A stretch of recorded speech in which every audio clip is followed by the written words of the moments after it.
الحمد لله نحمده ونستعينه ونستغفره ونؤمن به ونتوكل عليه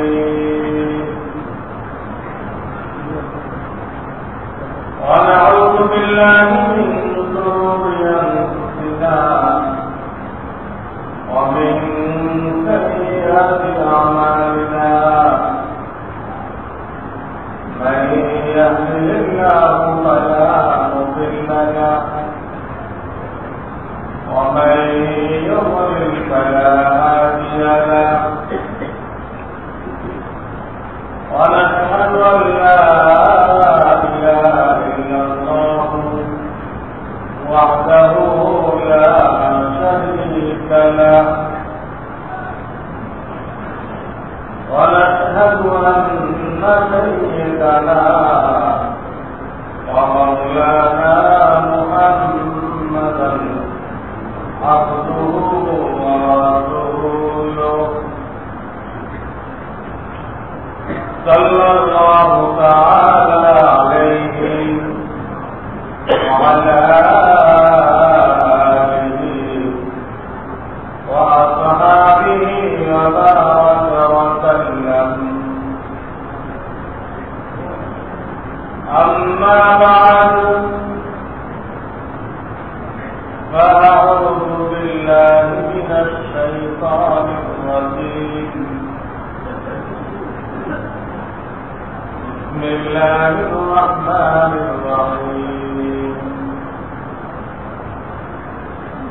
محمد رسول الله الذين معه أشداء على الكفار رحماء بينهم تراهم ركعا سجدا يبتغون فضلا من الله ورضوانا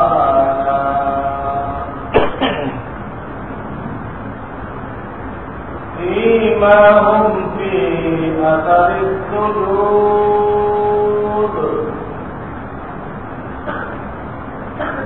إلى آخر الآية. وقال رسول الله صلى الله عليه وسلم أنا خاتم النبيين لا نبي بعدي أو كما قال رسول الله صلى الله عليه وسلم. بزرگان محترم، আল্লাহ তাআলা বিশেষ মেহরবানি আল্লাহ রাব্বুল আলামিন আমাদের খায়ের ও বারাকাতের জন্য অনেক নিয়ামত দান করেছেন। বিশেষ করে 12 চাঁদ বলা হয়, বছরে 12বার চাঁদ আছে, আরবি 12টা মাস। এর বিভিন্ন মাসে আল্লাহ রাব্বুল আলামিন এক এক ধরনের বরকত রেখেছেন, খায়ের রেখেছেন, কল্যাণ রেখেছেন। আমাদের অনেকগুলো জানা নেই, আবার অনেকগুলো ভুল জানা আছে। এতে করে আসল জিনিস থেকে আমরা বঞ্চিত হয়েছি। মেয়েরাজের চাঁদে লোকেরা কত কষ্ট করে রোজা রাখছে, তার ঘর নবল, কিন্তু কোন আলেমকে জিজ্ঞাসা করে না যে এই চাঁদের এই আমল কোরআন হাদিসে আছে কিনা, তো প্রত্যেকে চালু হল। একটা আমল তো জেনে শুনে করতে হবে। আমাদের জন্য আমাদের আখেরি নবী মুহাম্মদ রাসূলুল্লাহ সাল্লাল্লাহু আলাইহি ওয়াসাল্লাম কোন কল্যাণের বিষয় তিনি ছেড়ে যান নাই, অর্থাৎ বলার দরকার ছিল তিনি বলে যান নাই, এমন কোন ঘটনা নেই যা আমাদের প্রয়োজন আখিরাতের কামিয়াবির জন্য, উঁচু থেকে উঁচু দরজার জান্নাত হাসিল করার জন্য যা কিছু প্রয়োজন ছিল সব তিনি বলে গেছেন। অভাব আমাদের জানা, প্রত্যেকের ভিতরে এই প্রেরণা থাকতে হবে, জানার আগ্রহ থাকতে হবে।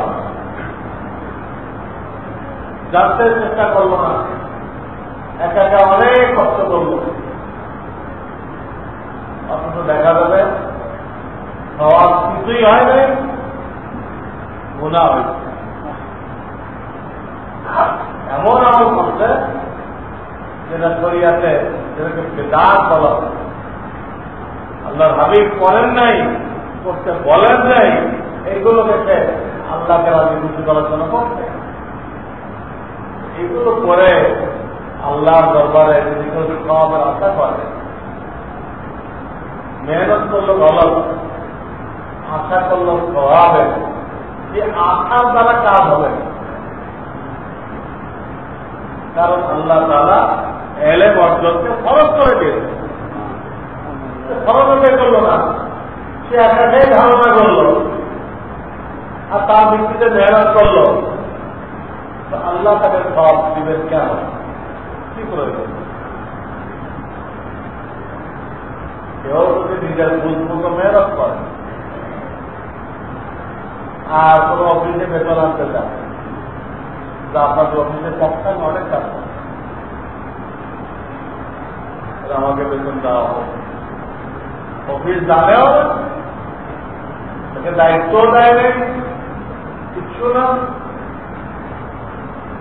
দুনিয়াতে কোনো অফিস পাওয়া যাবে না, কেউ মর্জি মতো থাকলো আর মাস্টারকে বেতন আনতে গেছে, আপনি কেউ দেবেন থাকতো, কে জানে তোমাকে দায়িত্ব কে দেবে? বেতন দায়িত্ব হলে আমাদের জানাইতে হবে, আমরা একটা নির্ধারিত কাজ তোমাকে দিব, সব মতো করো, আমাদের তরিকে মতো তো পাওয়া যায়, কোথাও বিনিময় পাওয়া যাবে না। তো আল্লাহ তো দুনিয়াকে এক্সাম্পল বানায়, উদাহরণ বানায় আখিরাত বুঝার জন্য। দুনিয়াতে ইচ্ছা মতো থাকলে কেউ তোমাকে বেতন দেবে না। আমার ইবাদত বন্দেগী ইচ্ছা মতো করলে, আমার রাসূল বলে নাই, কোন আলেম বলে নাই, তুই নিজেই মনে করলে ছয় বেড়াতে রোজা আছে, সবে মেরাজের রোজা আছে, নামাজ আছে, তো মনে করে খুব করলে আর বিনিময় চেয়েছে তো তখন পাওয়া যায়। সমস্যা এখানে আমরা জানি না, আমরা জানি অনেকগুলো ভুল। এই জন্য হক্কানি আলেমের সহবতে এলেম শিক্ষা করা নেহাত জরুরি। আল্লাহ তো আমাদের বাধ্যতামূলক করে নাই, সব মানুষরা ভর্তি হয়ে যাবে বলেন, এটা আল্লাহ তাআলা বলেন নাই, আল্লাহর হাবিব বলেন নাই। আল্লাহর হাবিবের সামনে সাহাবায়ে কেরামের একটা গ্রুপ তারা বাজারে মেহনত করে, আর একটা গ্রুপ খামারে মেহনত করে, তারা ফাঁকে মুখে আছে, ওদের বলে নাই সব বন্ধ করো, 24 ঘন্টা আমার সবাইকে বলে যাবে। দুনিয়া আবার থাকতে হবে, আল্লাহর ফয়সালা, দুনিয়া আবার থাকবে, বাজার ভাগ চলবে, গাড়ি ঘোড়া চলবে, তাহলে চালাতে লোক লাগবে না? এদের সব মানুষকে আল্লাহ তাআলা রাখতে পারেন। আর এটা বলেছে তোমার সুযোগ মতো হক্কানি ওলামায়ে কেরামের সব আছে, সাহস আছে, যখন সুযোগ হয়, যখন সুযোগে আসো, তোমার সুযোগ মতো আসে। আজকে কিন্তু সহি কথা, সঠিক কথা জানো, ও থেকে আমলে আনো, এটা তোমার নাজাতের জন্য যথেষ্ট হয়েছে। কিন্তু তো আসবেই না, সে একা চিন্তা। অনেক লোক আছে যে খানদানি চিন্তা করে, খানদানি চিন্তা, বাপদাদা নামাজ পড়তো, যাও নামাজ পড়ে, কিন্তু কোন আলেমের কাছে যাওয়ার প্রয়োজন মনে করে। আসবেও কথা আমার যখন নামাজ দাঁড়াইবে, খুতবা শুরু হবে, এইটাই হইল পরিসীমা, আচ্ছা নামাজ পড়াইব। কোন সহি কথা জানেও না, জানার চেষ্টাও না, এদের আমল ভালো। এবং কখন দেশে দিনের থেকে বের হয়ে যায় কেউ করতে পারে। এই টাইপের লোক তাদের কাছে এলেম নেই, কোন হকানি আলেমের সাথে জুড়ে নেই। দেখা যাবে কোন একটাকে দিন মনে করে ওটাকে বিশ্বাস করে, অসফলের দিন না, ওটা কুফুরি কথা। ওকে কোনো ভণ্ড লোক ওটাকে দিন হিসাবে তাকে বুঝাইছে, ও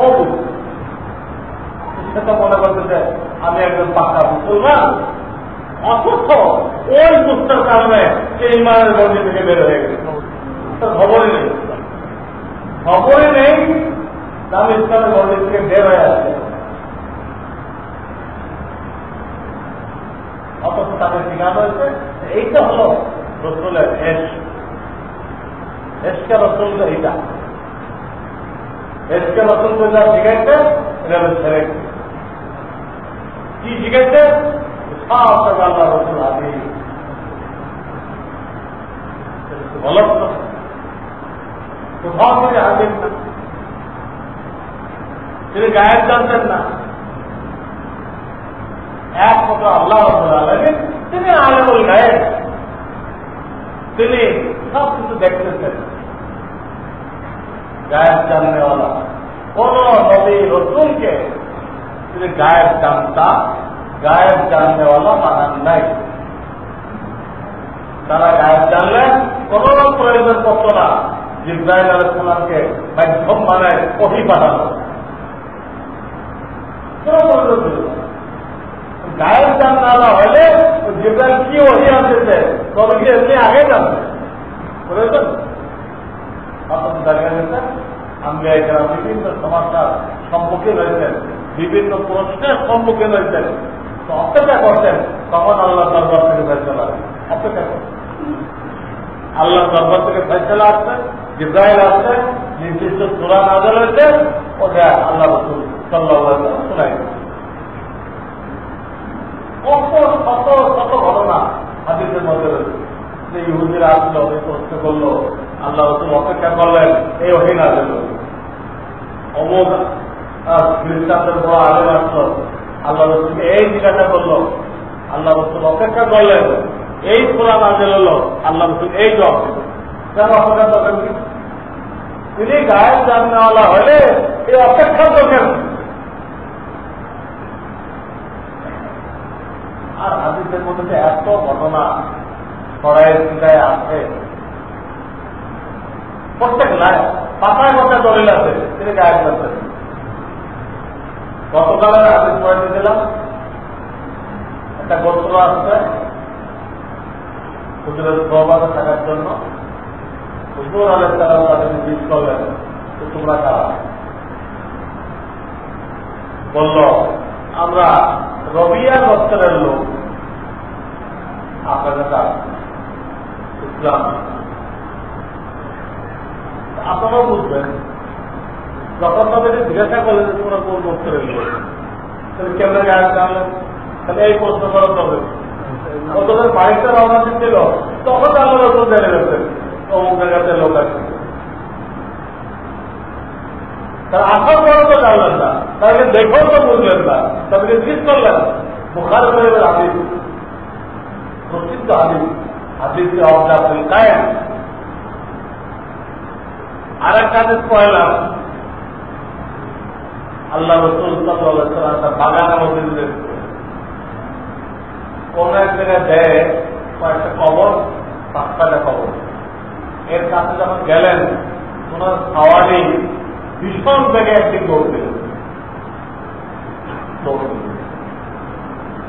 তখন নবী আলাইহিস সালাম সঙ্গীদের জিজ্ঞেস করলেন, এই কবরগুলো কাদের? কাদেরকে দাফন করা হয়েছে তোমরা কেউ জানো কি? একটা লোক বলল, হুজুর আমি জানি, আমি জানি। আপনি চিন্তা করেন, গায়েব জানা হয়, এটা জিজ্ঞেস করো কি প্রয়োজন যে কবরগুলো কাদের?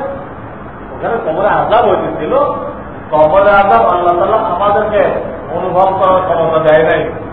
তাতে ইমান, গায়েবের উপর ইমান থাকলো না।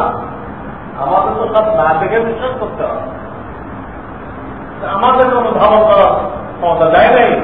কিন্তু ওই বিকট হওয়ার সিদ্ধান্ত পর্যন্ত শুনতে পারে। আমার প্রশ্ন এখানে জিজ্ঞাসা করলেন কেন যে কবরগুলো তাদের? এইরকম একটা দুটা না, শত শত ঘটনা আমি হাদিসে পড়াইছি।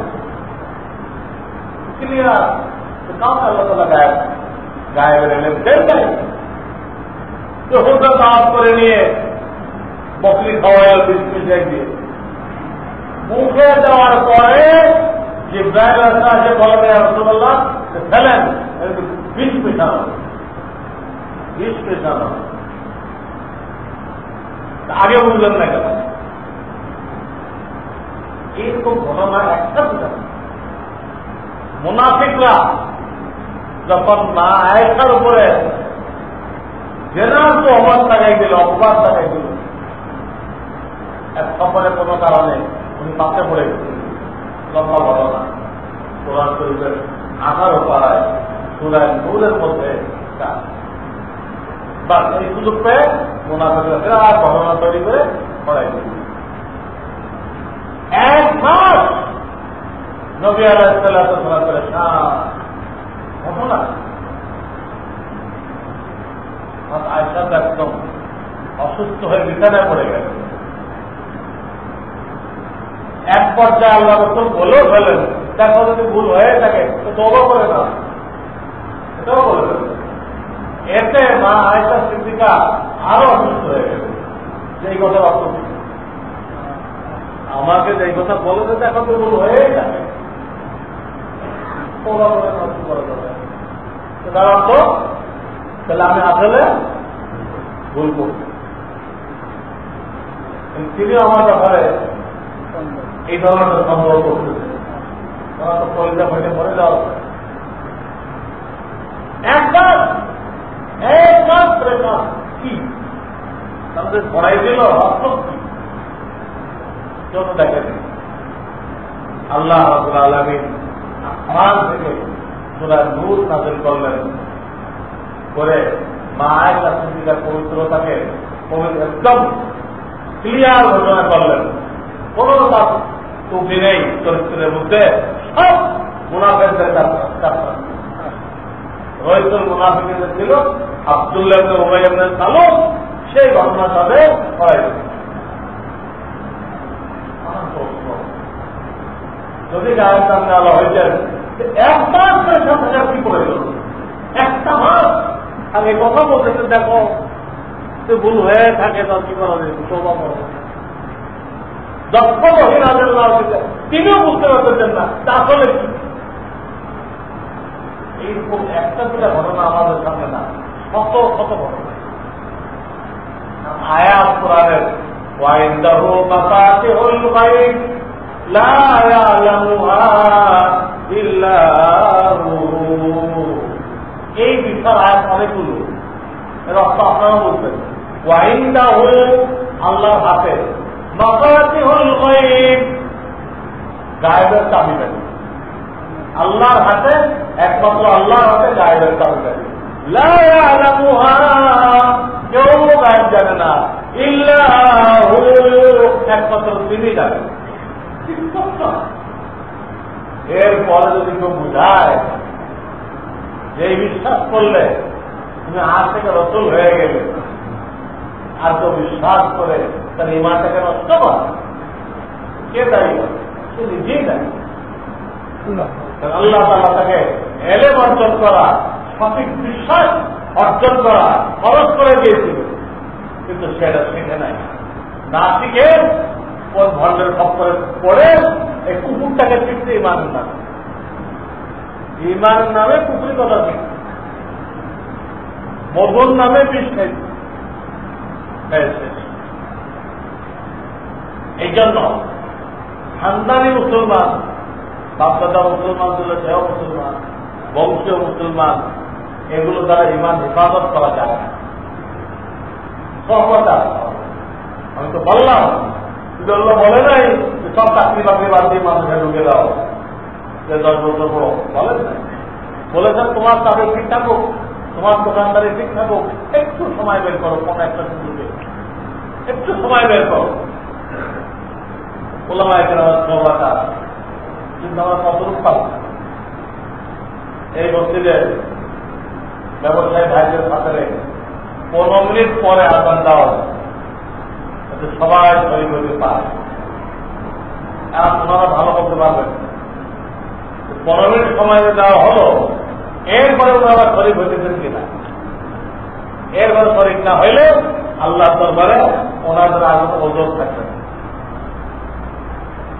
কোন ওজোর থাকবে না। তোমরা যদি চাইলে দিলে 15 মিনিট পরে হোক আমরাও অংশগ্রহণ করবো, কর্তৃপক্ষ তাই করলো। এখন না আসলে তার ওজোর আপত্তি আল্লাহ চলবে না, আল্লাহ তো ব্যবস্থা করে দিচ্ছে। এরপরে একটু আঙ্গুল কাটায় যদি কেউ শহীদ না হয়, আমার তো বলাই কাটায় হয় নাই, আঙ্গুল কাটায় শহীদ হোক, 10 বছর দরকার নেই, এই আধা ঘন্টা 1 ঘন্টার জন্য আসো। শুনো, এখন আমরা দেখেন এই টাইমে খরিদ্দার কিন্তু বেশি আছে, যে টাইমে বয়ান হবে এটাও খরিদ্দার বেশি আছে। এটা আল্লাহ পরীক্ষা করার জন্য রাখে, শয়তানকে ক্ষমতা দিচ্ছে আল্লাহ, দাজ্জালকে আরো বেশি ক্ষমতা দিচ্ছে। সব লোকজন এই টাইমে নিয়ে আসবে, আইনে আপনাকে বুদ্ধিও দিবে। নামাজে তো কাদা, কিন্তু এই যে খরিদ্দার এত জমা হয়ে গেল, খরিদ্দার তো না জানেন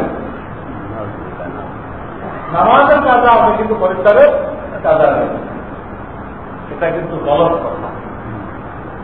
খরিদ্দারের কাজা আছে। আপনার কেসমতে আজকে যে রেজেক্ট লেখা হয়েছে, যদি আপনি টাইম মতো বয়ানে চলে আসেন, বয়ান শোনেন, শান্তি মতো নামাজ পড়েন, ওই রেজেক্ট আল্লাহ তাআলা অবশ্যই আপনাকে বলতে দেবেন। আপনি আগে আসছেন বলে আপনার বাজার থেকে আপনার কমাই দিলে সক্ষম এই কাজ করেন। যে আল্লাহ তার দুশ্মনকে পালে, যে আল্লাহ তাকে গালি দেনে ওয়ালাকে পালে, সেই আল্লাহ আপনার রেজেক্ট কমাই দিবে।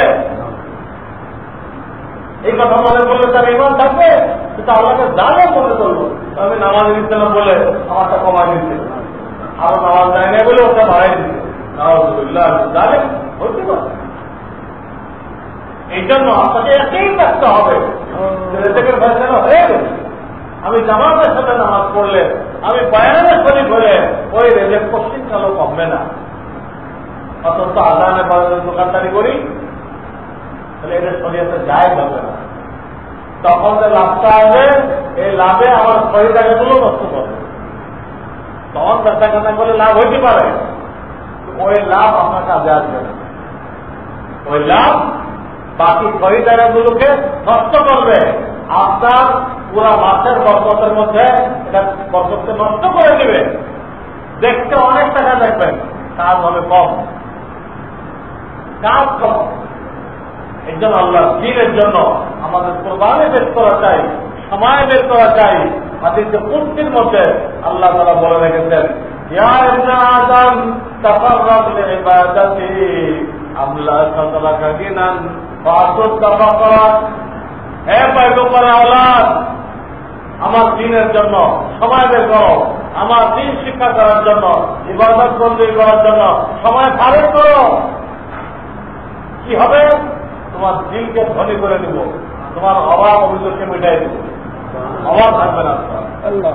আল্লাহ তোমাকে জ্ঞান, তোমার অন্তরকে ধনী করে দিব। পয়সার জন্য তুমি দান দিয়ে দিবা না, পয়সার জন্য দান দিবা না, যা তো আল্লাহর জন্য দেওয়া। পয়সা তো আসবেই, হাদিসে আসছে মৃত্যু মানুষকে যা খোঁজে তার রেজেক্ট তার থেকে বেশি খুঁজে, কারণ তার মৃত্যু হওয়ার আগে ওই রেজেক্টটা তার কাছে আসতে হবে, তার কাছে আসতে হবে। যাতে যে পয়সার জন্য 24 ঘন্টা সময় দিচ্ছে আর একদম 2 ঘন্টা সময় দিচ্ছে, বাকিটা আল্লাহ দিনের জন্য দিচ্ছে। দেখা যাবে যে ওই যে 24 ঘন্টা দিচ্ছে 8 ঘন্টা দিচ্ছে, তার চেষ্টা থেকে বাড়বে না, যার চেষ্টা ছিল ওটুকুই বাড়বে। আর এখন ফেরত 2 ঘন্টা দিল, বাকি সে মসজিদের মেহনত করতেছে, মাদ্রাসার মেহনত করতেছে, বা দাওয়াত তাবলীগের মেহনত করতেছে। 2 ঘন্টা সময় দেয় আর অন্য লোক 20 ঘন্টার সময় দেয়, 4 লোক দিনের জন্য সময় দেবে। দেখা যাবে যে 2 ঘন্টা বসলো, 1 ঘন্টা বসলো, এটা তার চেষ্টা কম হবে। ওর চেষ্টা লেখা ছিল 24 ঘন্টা বসলো পাইলে, 1 ঘন্টা বসলো ওইটা পাবে, এটা কম কম বেশ হবে না, আগেই লেখা হয়ে গেছে। এই জন্য হুঁশিয়ার লোকেরা অত বেশি সময় দিতে রাজি হয়। একই রকম দিবে, আমি দিনের জন্য সময় বের করি, আল্লাহ দিনের জন্য সময় বের করি, একই তো দিবে আল্লাহ। তো বলতেছিলাম এই চাঁদগুলোর অনেক ফজিলত আছে, এগুলো আমরা জানি না, তো ভুল জানি। এটা সহি হলে মতলব করতে হবে, এর জন্য সময় বের করতে হবে। এখন যে চাঁদ আমাদের সামনে আসছে সেটা খুব উল্লেখযোগ্য চাঁদ, এটা হল রবিউল আউয়াল। এই মাসে সরদার জাহান মুহাম্মদ রাসূলুল্লাহ সাল্লাল্লাহু আলাইহি ওয়াসাল্লাম দুনিয়াতে তাশরীফ এনেছেন। তিনি রাহমাতুল লিল আলামিন, সারা জগৎবাসীর জন্য রহমত। ওনার কারণে আল্লাহ যে রহমত নাযিল করতেন কিন্তু মুসলমানরা পায় নাই, কাফের হবে। পরকালেও রাসূলের বরকতে কাফেররা আসলে যে শাস্তির উপযুক্ত তার থেকে কম পাবে। রসুলের শাস্তি পাবে তারা, রসুলের কারণে কম পাবে, আরো বেশি তারা শাস্তির উপযুক্ত হবে। তিনি সারা মানুষের জন্য রহমত, কাফের জন্য রহমত, তিনি এই মাসে দুনিয়াতে আসবেন। আবার ইসলামের খাতিরে এই মাসে তিনি জন্মভূমি ছেড়ে মদিনায় চলে গেলেন। মদিনায় চলে গেলেন একই মাসে। যাওয়ার সময় বারবার দেখেছিলেন যে আমার জন্মভূমি, আমি তোমাকে ছাড়তাম না যদি আমাকে বাধ্য করা না হতো। তো তিনি দিনের খাতিরে সব কিছু রেখে আত্মীয় স্বজন ঘর বাড়ি আপনার থেকে এগুলো পাইছিলেন, সব রেখে খালি হাতে মদিনায় চলে গেলেন। ওটা এই মাস ইসলামের অনেক ইতিহাস এই রবিউল আউয়ালের সাথে জড়িত। তবে যে বিষয়টা বুঝতে পারবে, অন্য ধর্মগুলোতে অনুষ্ঠান পালনটাই পুরা ধর্ম। কতগুলো অনুষ্ঠান পালন করবেন এটা তাদের ধর্ম, আর কোন দায়িত্ব নেই। খ্রিস্টানদেরও তাই, ইহুদিদেরও তাই, হিন্দুদেরও তাই।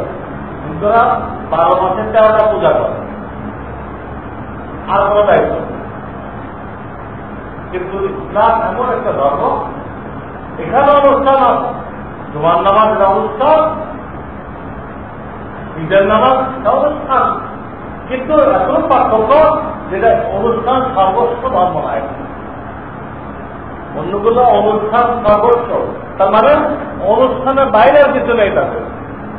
আর আমাদের কিছু কিছু অনুষ্ঠান তো আছে, কিন্তু অনুষ্ঠানের বাইরে আপনি যা করবেন ওখানে আপনার শরীয়ত হয়ে গেছে।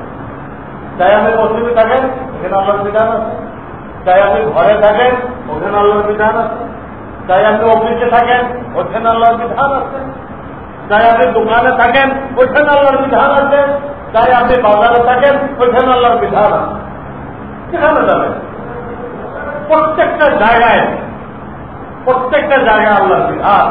কোন একটা জায়গা আপনি ইসলামে এইরকম দেখাইতে পারবেন না এইখানে আল্লাহর হুকুম নেই, এইখানে আল্লাহ রসুলের কোন তরিকা নেই, আমরা এখানে আজাদ, আমরা এখানে ফ্রি, এইরকম কোন জায়গা আপনি ইসলামে দেখাইতে পারবেন না। দৃষ্টি নিক্ষেপ করতেছেন এখানে সরিয়ে দেন, কি দেখতেছেন আপনি? যায় না যায়, আওয়াজ শুনতেছেন ওইখানে সরিয়ে দেন। কথা মুখ দিয়ে বের করতে চান ওখানে সরিয়ে যাচ্ছে, ওই কথাটা মুখ দিয়ে বের করা যায় যাচ্ছে কিনা চিন্তা ভাবনা করে বের করতে হবে। যদিও মাস হয়েছে এর উপর কোন বিল আসতেছে না, আপনি কথা বলতেছেন মোবাইলে করে আসবে, এমনি যেগুলো বলতেছেন বিল আসতেছে না, কিন্তু রেকর্ড মা ইয়ালফিযু মিন কাওলিন ইল্লা লাদাইহি রাকীবুন আতীদ। তোমার প্রত্যেকটা কথা রেকর্ড করা হচ্ছে আসরের ময়দানে, এরপরে পরীক্ষা চাওয়া হবে কি কি ফায়দার জন্য এই কথাগুলো বলেছিলে। ফায়দা না দেখানো যায় তো শাস্তি হবে। আল্লাহ বলার প্রকৃতি ছিল দায়িত্ব বলবেন, তখন চিন্তা ভাবনা করতে হবে না, কথাটা মুখ দিয়ে বের করার আগে প্রত্যেকটা জায়গায় ছড়িয়ে। এমনকি আপনি একটা বিষয় চিন্তা করতেছেন, ব্রেনের মধ্যে চিন্তা করতেছেন, এখানে ছড়িয়ে ওই বিষয়টা নিয়ে চিন্তা করা যায় থেকে মানুষের কল্যাণের চিন্তা করতেছেন, মানে হালাল বিষয় চিন্তা করতেছেন ভালো। বা একটা ভাই নামাজ আসে না, ওকে কিভাবে নামাজ আনা যায় এই চিন্তা করতেছেন, খুব ভালো। আর যদি কেমনে ওকে ডাউন দেওয়া যায়, ও কেন আগে বাড়তেছে, হ্যাঁ ওর এত উন্নতি কেন হচ্ছে, কেমনে ওরা আউট করা যায়, আপনি এই চিন্তা করতেছেন। আল্লাহ ব্রেনকে গুনার কাজের জন্য ব্যবহার করলেন, আল্লাহ কাছে কৈফিয়ত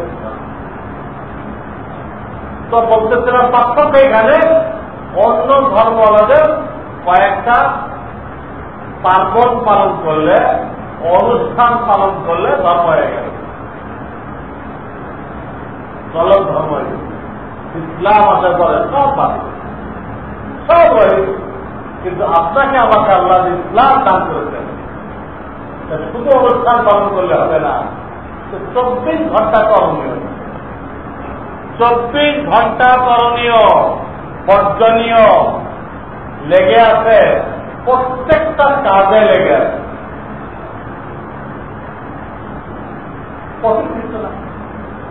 যেগুলো আল্লাহ জায়েজ করছে এগুলো স্পষ্ট, যেগুলো হারাম করছে ওইগুলো স্পষ্ট। আল্লাহ তাআলা হারামের তালিকা দিয়ে দিচ্ছেন, কোরআনে দিয়ে দিচ্ছেন, ওলামায়ে কেরাম বাংলা করে দিচ্ছেন। আপনি হারামের তালিকাটা পড়ে দেন, তখন আপনি যা বলবেন, যা শুনবেন, যা দেখবেন, যা চিন্তা করবেন, হারামটা আপনি করবেন। হারাম তো সীমিত কয়েকটা, এগুলো আপনি করবেন, তো জায়েজ হয়ে গেল। আল্লাহর দ্বীন বিলকুল সহজ, বিলকুল সহজ। মুশকিল এই যে আমাদের কাছে সহি তালিম হয় না, গুনাহে কবিরা তালিম হয়, যাতে প্রত্যেকটা মুসলমানের জানা থাকে এই কথা বিষয় গুনাহে কবিরা, বড় রকম গুনাহ। তাহলে সে যাই বলুক, যাই শুনুক, যাই দেখুক, ওই কথা বাদ দিয়ে করবেন। গুনাহ বাদ দিলে আল্লাহ তাআলা তাকে ফরজ আদায় করার সমান সব দেন। খালি নামাজ পড়লে সওয়াব হয় তা না, গুনাহ বর্জন করলে আল্লাহ তাকে সওয়াব দান করেন। আমাদের রাসূল সাল্লাল্লাহু আলাইহি ওয়াসাল্লাম এই মাসে আসছিলেন, আবার প্রসিদ্ধ কওল অনুযায়ী এই মাসে তিনি চলে গেলেন। একই মাসের একই দিনে আসলেন, একই দিনে চলে গেলেন। এর ভিতরে বিরাট ইঙ্গিত রয়ে গেছে।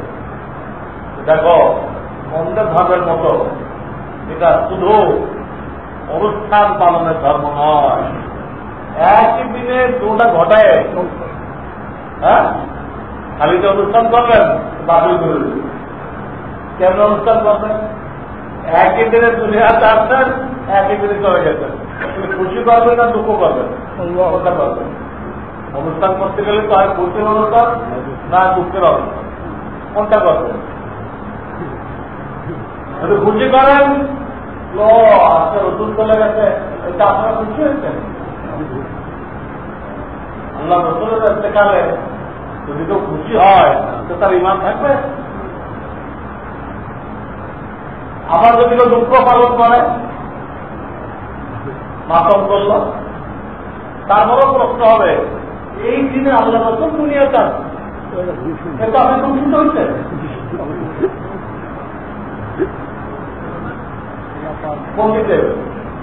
এমন একটা সুরত আল্লাহ করে দিচ্ছেন, আপনি খালি হয়ে পার্বণ পালন করবেন, পার্বণ আর এই অনুষ্ঠান করে বসে থাকবেন, এর সুযোগ নেই।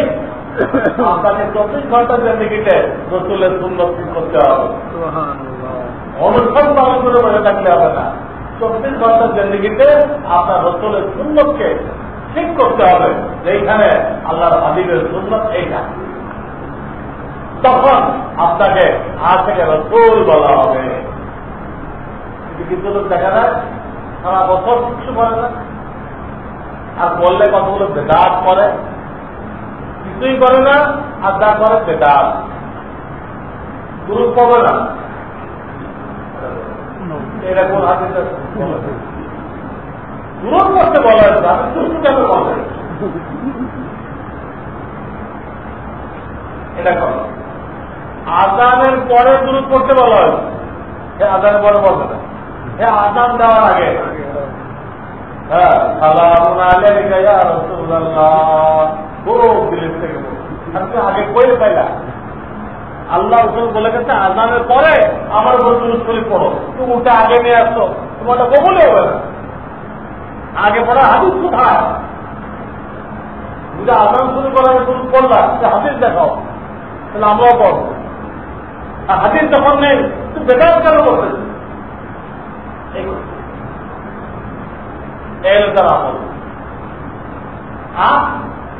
ওই দলের গুরুপ পড়ো, হঠাৎ দাঁড়ায় যাবে, দলের গুরুপ পড়ো হঠাৎ, আরে পুরোটা দাঁড়াই পড়েন তখন। যদি আপনার দাঁড়াই পড়ার ইচ্ছা থাকে পুরোটা দাঁড়াই পড়ে, আপনার পুরোটা বসে পড়ে, হঠাৎ দাঁড়াইলেন কেন? নামাজে যখন দুরূদ শরীফ পড়েন তখন দাঁড়ান না কেন? যদি হঠাৎ দাঁড়াই গেলে কোনো সব হয়, নামাজ হঠাৎ দাঁড়াই গেল যায় কেন? দুরূদ করতে করতে হঠাৎ। এই কথাই বলতেছিলাম, সারা বছর পূর্ণতার কোনো খবর নেই, সুচারকে যা করলো তাও সব বেদাত, ভিত্তিহীন। আর এই দিনটা আসলে তারা ঈদে মিলাদুন নবী, ঈদ তো আল্লাহ তাআলা তার কোরআন হাদিসে জুড়ে রাখছে। ঈদুল ফিতর, ঈদুল আযহা, এইটা যে ঈদ, এর হাদিস কোথায়? এইটাও একটা ঈদ করতে হবে, যেটা এদিন আল্লাহ রসুল মারা গেছে, ইন্তেকাল করছে। রসুলের ইন্তেকালের দিন কি হইতে পারে না? মুসলমানের জন্য ঈদ হইতে পারে না, মুনাফিকদের জন্য হইতে পারে। রসুলের ইন্তেকালকে ঈদ বলা জঘন্য, ঈদ নাম দেওয়া জঘন্য। সারা বছর আপনি সুন্নত করলেন না, আর একদিন ঈদ করলেন কি মিছিল। তাও দেখা যায় যুবক যুবতীদেরকে তো মিছিল বের করে, তাদের পর্দা করতে বলা হয়েছে, বাড়ির আঙ্গিনার মধ্যে থাকতে বলা হয়েছে, একান্ত থাকা না হলে বাইরে বের হতে মানা করা হয়েছে। মিছিলকে একান্ত থাকা বলা যায়? মিছিলকে এমন কোনো কাজ মহিলাদের জন্য যদি একান্ত থাকা হয়ে গেছে, তাই বেরোয় আসে। পুরুষ ভাবে করতেছে, এর দলিল কি? আল্লাহ রসুল পাওয়ার পরে 23 বছর জীবিত ছিলেন। দেখান এই 23 বছরে কোন এক রবিউল আউয়ালে তিনি মিছিল বের করেছিলেন কিনা? যদি ইবাদত হয়ে থাকে কোন একটা বছর অন্তত করতেন, সব বছর করতেন, এক বছর করেছেন। ওনার ইন্তেকালের পরে সর্বশেষ 5 দিনে মারা গেছেন, 100 হিজরিতে। আবু তুফাইল আমের 10 হিজরি হুজুর মারা গেছেন, আর 110 উনি মারা গেছেন। উনি সর্বশ্রেষ্ঠ। হুজুরের নবুয়তে 23 বছরে কোনো মিছিল বের করেন নাই। ওনার ইন্তেকালের পরে 100 লক্ষ সাহাবায়ে কেরাম পর্যায়ে ক্রমে মারা যেতে যেতে 100 বছর পর্যন্ত ছিল। 100 বছর হুজুরের ইন্তেকালের পরে 100 বছর পরে যায় আর কোন সাহাবী ছিলেন এ কথা হুজুর হায়াতও বলে গেছে। আজকের একটা হিসাব আছে, একদিন হিসাব করা যাবে। এইখান থেকে 100 বছরের মাথায় তোমাদেরকেও দুনিয়াতে থাকবে বলেছিলেন। ঠিকই 100 বছর মাথায় এই আবু তুফাইল আমের তুমিও মারা গেল। তো হুজুরের ইন্তেকালের পরে 100 বছর পর্যন্ত সাহাবায়ে কেরাম বিভিন্ন শহরে ছড়ায় ছিলেন। কিন্তু আপনি কোনো হাদিস দেখতে পারবেন না যে ওনারা এই 100 বছরের মধ্যে কোন একটা রবিউল আউয়ালে মিছিল বের করছিল। দেখা সারা দুনিয়ার আলেম মিলে কোরআন হাদিস ঘেটে দেখো আছে কিনা।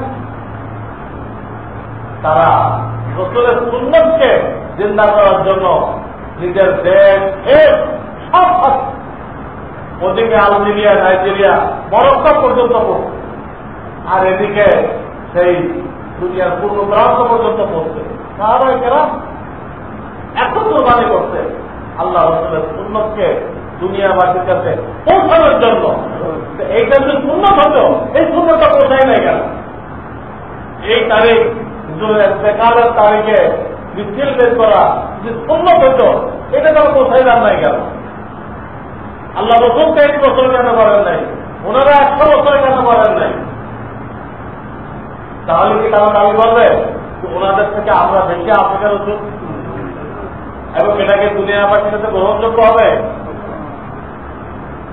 ওনাদের দিলে যে মহব্বত ছিল, এদের দিলে তার মধ্যে বেশি মহব্বত। তাহলে সারাদিন বেদাত কেন করো? তোমাদের মাথা থেকে পাওয়া পর্যন্ত দূরবীন দিয়ে একটা সুন্নত কেন দেখা দিতে না? দূরবীন দিয়ে একটা সুন্দর দেখা দিতে না যে 8 থেকে রসুল হয়ে গেল কিসের বেশি? এই জন্য আমাদের এলেন আমি আপনাদেরকে বলি, মিলাদুন নবীর অর্থ হল রসুলের জন্ম বৃত্তান্ত আলোচনা করা। মিলাদ মানে জন্ম, এটা মুস্তাহাব, খায়ের ও বারাকাতের জিনিস, এটাও করা উচিত। আর একটাকে বলা হয় সিরাতুন নবী সাল্লাল্লাহু আলাইহি ওয়াসাল্লাম। এটা হল 40 বছর বয়সে যে আল্লাহর পক্ষ থেকে নবুয়ত পাইলেন, এই দুনিয়াবাসীর দুনিয়া আখিরাতের কল্যাণের জন্য একটা নীতি পাইলেন, একটা রুটিন পাইলেন। কিয়ামত পর্যন্ত জিন ইনসানের কল্যাণের চাবিকাঠি পাইলেন 23 বছর। ওইটার আলোচনাকে সবচেয়ে বলা হয় সিরাত। সিরাত মানে চাল চলন। কার চাল চলন বলা হবে? রাসূলুল্লাহ সাল্লাল্লাহু আলাইহি ওয়াসাল্লাম নবুয়ত পাওয়ার পরে নবী হিসেবে ওনার চাল চলন কি ওটা আলোচনা হবে, উম্মতকে শিখবে, তার চাল চলন ওরকম হবে। এইটা হলো কোরআনের তাফসীর। এই সিরাতের আলোচনা কোরআনের তাফসীর। আল্লাহ রাসূল যা করেছেন, যা বলেছেন, কোরআনের কোনো না কোনো আয়াতের ব্যাখ্যা হয়ে যায়। কোরআনের কোনো না কোনো আয়াতের ব্যাখ্যা হয়ে যায় যে এটা ফরজ। মিলাদুন নবীর আলোচনা হুজুরের জন্মের সময় একটা আলো বের হয়েছিল, এই দেখা গেছিল মানুষের এতগুলো গুম্বুজ ভেঙে পড়ছিল, তাদের বিরাট প্রাসাদ ফেটে গেছিল, অনেক ঘটনা। মা হালিমা সাদিয়া কি বরকতায় ছিলেন, এসব ঘটনা। কিন্তু এইটা মিলাদুন নবী বলা হয়, এটা মুস্তাহাব। খায়ের বরকতের জিনিস, এটা আলোচনা করতে হবে হাদিসে আছে। আর একটা হল 40 বছর থেকে নিয়ে 63 বছর বয়স পর্যন্ত আল্লাহ থেকে যা পাইছেন উম্মতের কাছে পেশ করছেন। ওই আলোচনা, ওটার নাম সিরাতুন নবী সাল্লাল্লাহু আলাইহি ওয়াসাল্লাম। ওটার আলোচনা হলো ফরজ, ওটা কোরআনের তাফসীর, ওটা কোরআনের তাফসীর। তা আপনি যদি হকপন্থী হয়ে থাকেন, আপনি মিলাদের আলোচনাও করবেন, রসুলের জন্ম বৃত্তান্তও বলবেন সংক্ষেপে খায়রা বরকতের জন্য, এবং আপনি সিরাতের আলোচনাও করবেন, কিন্তু ওইটা আপনার ফরজ। সিরাতের আলোচনা করা, ওইভাবে জিন্দেগি গঠন করা, এটা আপনার আমার বলে ফরজ। তুমি ওটা শিখো, পরিবারকে শিখাও, তো ফরজ ওটাও করবেন, দুটা করবেন।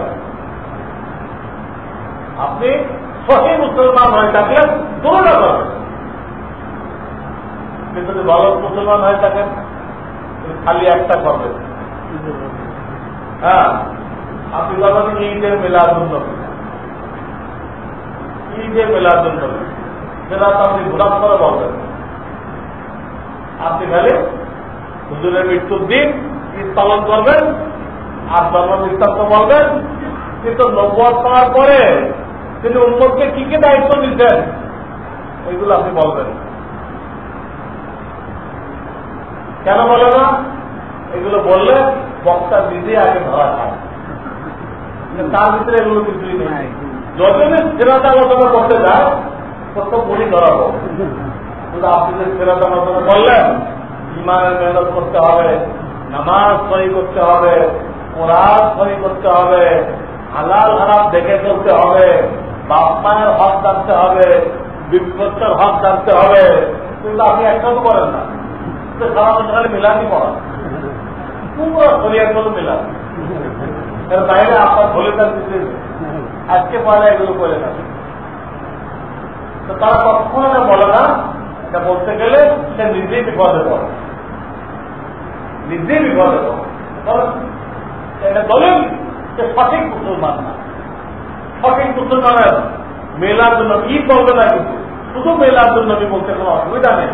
ওদের জন্ম বৃত্তান্ত সহি হাদিসে যা আছে বলবে, আবার 23 বছর আলোচনা এটাও পাবে, ওটা তো ধরো তোমরা পাবে।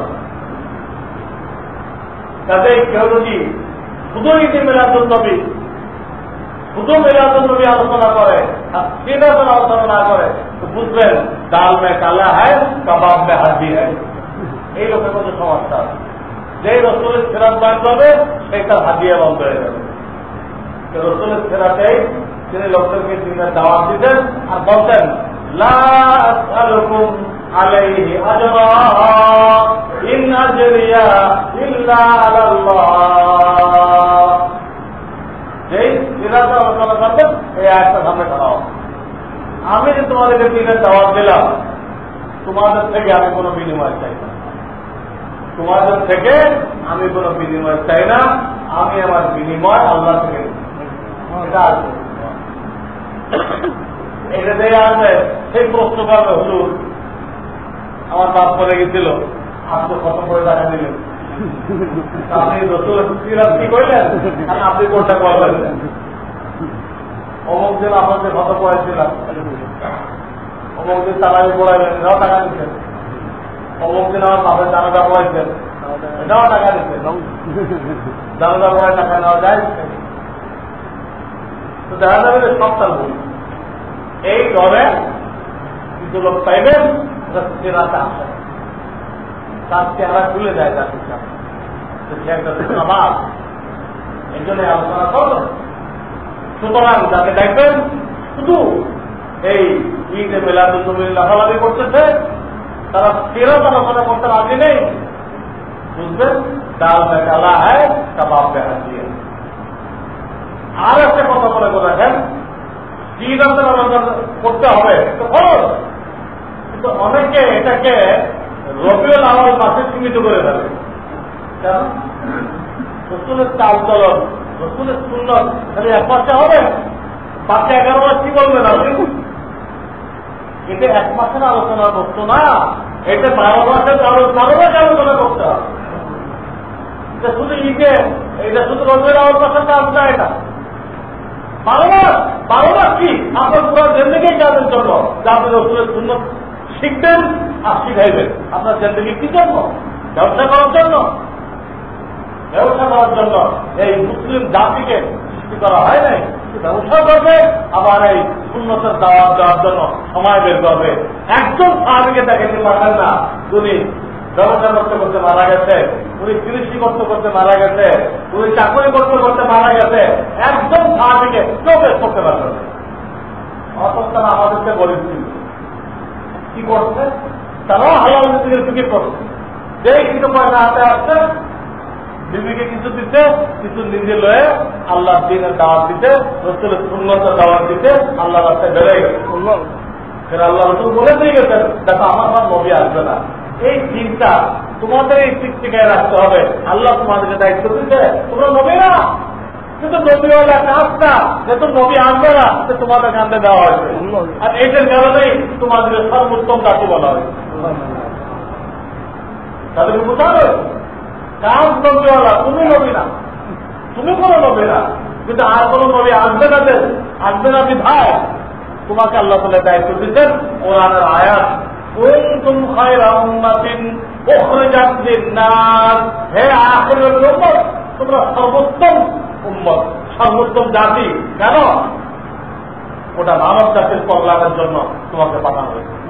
কি কল্যাণ? এই দ্বীনের দাওয়াত, রাসূলের সুন্নতের দাওয়াত প্রত্যেকটা মুসলমানকে দিতে হবে। প্রত্যেকটা মুসলমানকে এই কাজ করতে হবে। যে যেখানে আছে, যে যে উদ্দেশ্যে একখানে যাবে, দ্বীনের দাওয়াত দিতে হবে। কেউ তাকে বলুক আর না বলুক। ইনশাআল্লাহ আমার তো ভালোবাসি, সুন্নতের আলোচনা করি, আপনার শুনতে থাকবেন। এটা হবে কি, যে আইন পরিমাণে এলেন, ইনশাআল্লাহ আপনাদের জানা হয়ে যাবে। কথাগুলো আমরা পৌঁছাতে থাকবো, তবলিগে নিয়ে পৌঁছাবো। যে এই মুহূর্তে তবলিগ দেখতে পারতেছে না, তার কোনো ওজন আছে, সব পৌঁছাবে। ওটাও তবলিগ, আমাকে ভুল বুঝে তবলিগে নিয়ে করলে তবলিগ হবে, আর আমি যদি ডাইরেক্ট বলি তো তবলিগ হবে। এটা ঠিক, ওটা কাজ শেখার জন্য একটা ভালো পথ। কিন্তু মুসলমান যে যেখানে যায়, যাই কাকরাইলের পক্ষ থেকে যাক করা যায়, ওইখানে দিনের কথা বলবেন, ওইটাও তবলিগ।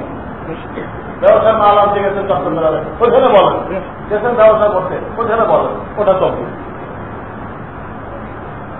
তো আল্লাহ তাআলা আমাদেরকে সহি জিনিস, আমরা মিলাদ নিয়েও চলবো, ফেরাত নিয়েও চলবো। শুধু ঈদে মেলার জন্য যারা অস্তিত্ব নেই, এই বিষয়ে কোনোদিন কেউ করে নাই 123 বছরের মধ্যে। এই সমস্ত ভিত্তিহীন কাজে সময় নষ্ট না করে আমরা সুন্নতকে নিজের জিন্দেগিতে ফিট করি, অন্যকে দাওয়াত দেই। এটার জন্য আপনাকে আমাকে বানানো হয়েছে সর্বোত্তম উম্মত বলা। তাহলে আমার বয়ান এই পর্যন্ত শেষ।